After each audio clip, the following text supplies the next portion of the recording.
Hello friends, నేను కిరణ్ చర్ల. దేశమంతా ఈ ఫైరింగ్ని చూసింది. దేశమంతా ఈ దాడుల్ని నిరసించింది.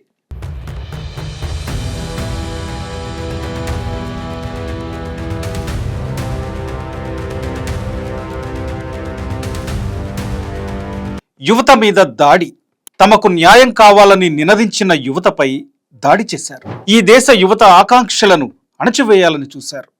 ఈ దాడుల్లో ఎంతో మంది గాయపడ్డారు. నెల రోజులు దాటినా ఇప్పటికీ కోలుకోని వాళ్ళు ఎంతోమంది ఉన్నారు.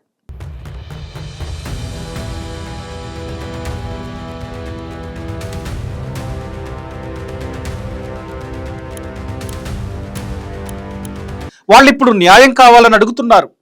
కానీ పోలీసులు పట్టించుకోవడం లేదు. ఓ యువకుడు గాయపడిన తర్వాత పోలీసులను ఆశ్రయించాడు. ఆగస్టు 14న ఫిర్యాదు చేశాడు. ఆగస్టు 17న మళ్ళీ ఫిర్యాదు చేయడానికి ట్రై చేశాడు. అయినా ఎఫ్ఐఆర్ ఫైల్ చేయలేదు. ఆగస్టు 21న ప్రతిపక్ష నేత రాహుల్ గాంధీ పోలీస్ స్టేషన్కి వచ్చి ధర్నా చేసిన తర్వాత ఎఫ్ఐఆర్ ఫైల్ చేశారు. మరి ఇంత అరాచకమా?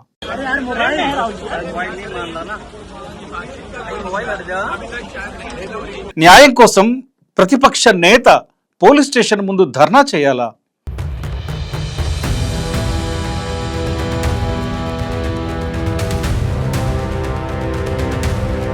జూలై 20న జంతర్ మంతర్ దగ్గర నిరసనల్లో సాహిల్ అనే యువకుడు, 19 ఏళ్ల యువకుడు పాల్గొన్నాడు. మధ్యాహ్నం 3:30 సమయంలో అతని చేతికి కంటికి తీవ్ర గాయమైంది. ఏం తగిలిందో అర్థం కాలేదు. అతన్ని మొదట లేడీ హార్డింగ్ ఆసుపత్రికి తీసుకెళ్లారు. ఆ తర్వాత సఫ్దర్జంగ్ ఆసుపత్రికి తరలించారు. జూలై 21న ఎయిమ్స్ ట్రామా సెంటర్కు తీసుకెళ్లారు. అక్కడ డాక్టర్లు చికిత్స చేశారు. పెల్లెట్లను గుర్తించారు. సాహిల్ శరీరంలో 200కు పైగా పెల్లెట్స్ ఉన్నాయి. అతని కుడి కంటికి తీవ్రమైన గాయమైంది. కంటి చూపు దాదాపు రాదు అనే చెప్తున్నారు. ముఖం, మెడ, ఛాతీ, భుజం, చేతికి ఎక్కడ చూసినా గాయాలే. ఒక పెల్లెట్ కుడి ఊపిరితిత్తులో ఉన్నట్టు వెల్లడైంది.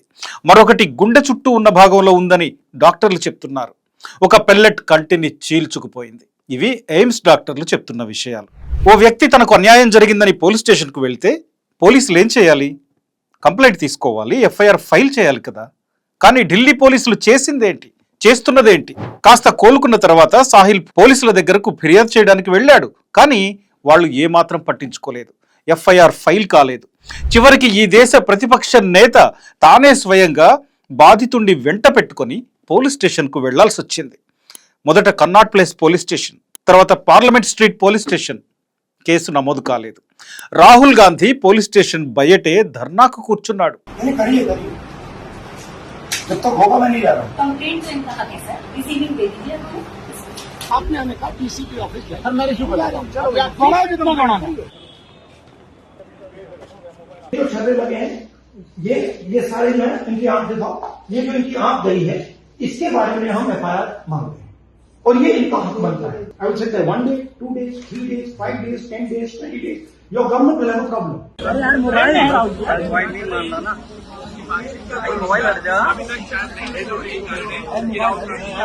ఉదయం 11:30కు వస్తే సాయంత్రం 6:45కు ఎఫ్ఐఆర్ ఫైల్ అయింది.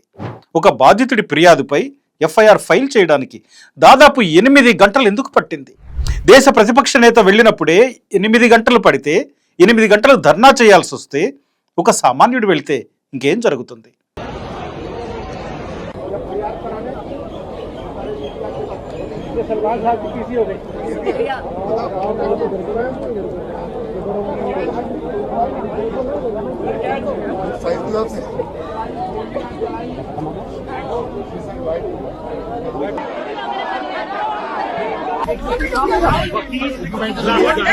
పోలీసుల అరాచకం అసలు ఏ స్థాయిలో ఉంది?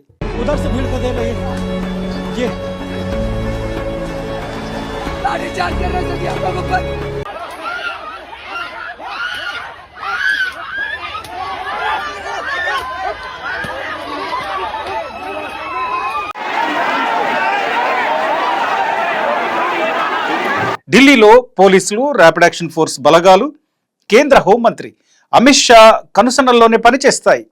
అమిత్ షా చెప్పకుండా వాళ్ళు ఒక్క అడుగు కూడా ముందుకు వేయరు. మరీ ముఖ్యంగా నిరసనలు జరిగే చోట ప్రభుత్వ ఆదేశాలు లేకుండా దాడులు చేస్తారని భావించలేం. అందుకే ఇప్పుడు దేశమంతా అడుగుతోంది. ప్రతిపక్షాలు పార్లమెంట్లో అడిగాయి, 3 వారాల పాటు ప్రొటెస్టులు చేసినా అమిత్ షా లోక్సభకు రాలేదు, సమాధానం చెప్పలేదు. ఇప్పుడు కూడా విపక్షాలు అడుగుతున్నాయి, అసలు ఈ దాడిని చేయించిందెవరు, దానికి ఆదేశాలు ఇచ్చిందెవరు, పెల్లెట్లకు అనుమతించిందెవరు, సాహిల్ కంటిచూపు పోవడానికి కారణం ఎవరు, అతను ఆ స్థాయిలో గాయపడ్డానికి కారణం ఎవరు? ఈ ప్రశ్నలకు సమాధానం చెప్పాల్సిందే.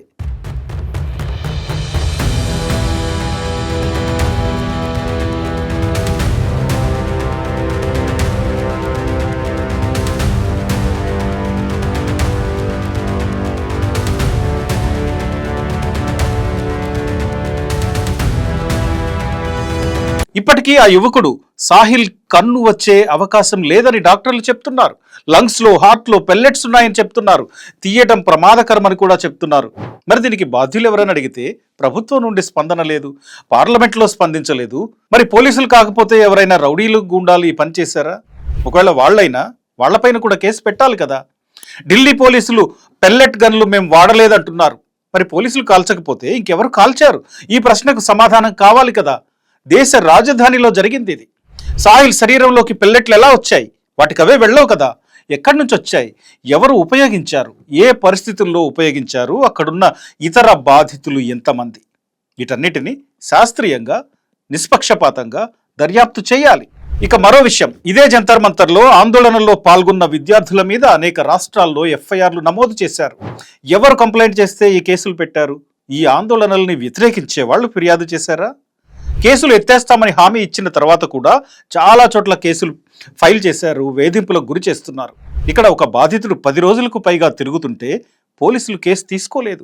సాక్షాత్తు ప్రతిపక్ష నాయకుడు, మంత్రి హోదా ఉన్న నేత వచ్చినా పట్టించుకోలేదు. 8 గంటలు వెయిట్ చేయించారంటే ఈ దేశంలో సామాన్యుల పరిస్థితి ఏంటి?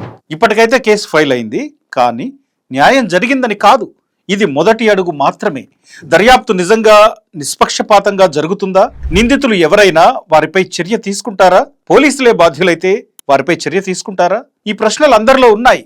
నిష్పాక్షిక దర్యాప్తు చేసి ఈ దాడికి ఆదేశించింది ఎవరో తేల్చి కఠిన చర్యలు తీసుకోవాలని దేశమంతా డిమాండ్ చేస్తోంది. చట్టం ప్రజలకు ఉపయోగపడేలా ఉండాలి తప్ప పాలకులను వ్యతిరేకించే వాళ్లను వేధించడానికి ఉపయోగిస్తే ఎట్లా? దీన్ని ప్రజాస్వామ్యం అని ఎలా అనగలం? దీనిపై మీ అభిప్రాయం తెలియచేయండి.